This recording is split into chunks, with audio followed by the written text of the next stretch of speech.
All right, whenever you're ready. Imagine losing someone you love in a violent tragedy and years later opening Netflix to see the worst moment of your life turned into entertainment. Over the past few years, true crime has become one of the most popular forms of entertainment through documentaries, podcasts, YouTube videos, and streaming series. Millions of people consume these stories every day. While true crime can spread awareness and educate audiences, its growing popularity has also created serious ethical concerns. After researching the psychological and social effects of violent media, I believe this commercialization of true crime has led to harmful consequences for both audiences and victims' families. Today, I will discuss the causes behind unethical true crime media, the effects it can have on audiences and families, and possible solutions for making the genre more responsible. The first issue is the cause behind the problem, which is profit and sensationalism. Many people consume true crime because they are interested in mystery, psychology, and criminal investigations, which is part of what makes the industry so successful. Streaming platforms and media companies compete for views, clicks, and engagement. Because violent and shocking stories attract attention, many true crime productions prioritize dramatic storytelling over ethical responsibility. True crime has become highly commercialized.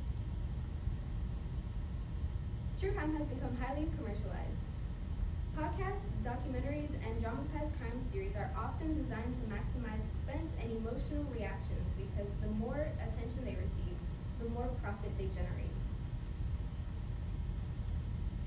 This creates an environment where real tragedies are treated like entertainment products instead of real human experiences. Even though some creators argue that true crime simply informs audiences, the industry itself rewards sensationalized content. This image shows Rita Isabel, the sister of Dahmer victim Errol Lindsay, who publicly criticized Netflix's Dahmer series for re-traumatizing victims' families and forcing them to relive painful experiences. According to The Hollywood Reporter in 2022, family members of Jeffrey Dahmer's victims criticized Netflix's Dahmer series for re-traumatizing families and exploiting their pain for entertainment. When violence and tragedy are constantly packaged as entertainment, it can begin to affect both audiences and the people connected to these real-life cases. One major effect of true crime media is psychological desensitization. Desensitization happens when repeated exposure to violent content reduces emotional reactions over time. Because many people consume this content repeatedly and consistently, researchers have raised concerns about the long-term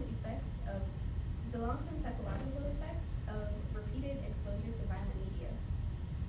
A study published in the Journal of Personality and Social Psychology in 2011 found that repeated exposure to violent media reduced emotional responsiveness to violence and lowered sympathy towards victims. In addition, an article published by In Mind magazine explained that repeated exposure to violent media can reduce empathy and normalize violence, especially across younger audiences. When people consume violent content constantly, real tragedies can begin to feel less shocking and more like entertainment.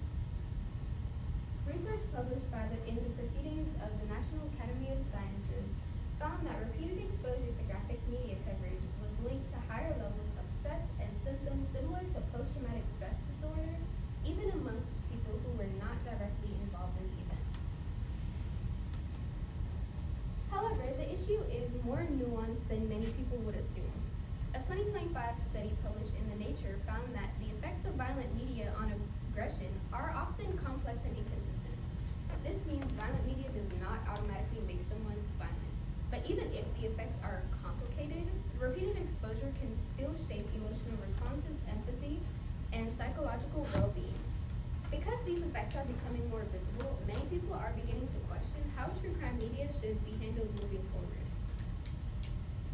The solution is not necessarily to eliminate true crime completely. True crime can educate audiences, spread awareness, and sometimes However, the genre needs stronger ethical boundaries. One possible solution is giving victims' families greater involvement and respect before stories are released. Another solution is limiting unnecessary graphic content and reducing sensationalized storytelling designed purely for entertainment. According to a 2023 article from the University of Miami Law Review, current laws do not adequately protect victims' families from exploitation in true crime media. This shows why stronger ethical standards and protections are needed. Streaming platforms and creators should follow ethical guidelines similar to those used in journalism, where minimizing harm is considered an important responsibility. Most importantly, audiences should become more aware of how they consume violent media and remember that these stories involve real people and not fictional characters. Today, I discussed the causes behind unethical true crime media, the psychological and emotional effects it can create, and possible solutions for making the genre more responsible. True crime may be entertainment for audiences, but for many families, these stories are not episodes or content. They are real memories and real trauma. So as true crime continues to grow in popularity, we should ask ourselves one important question. When does entertainment stop informing people and start exploiting them instead? Thank you.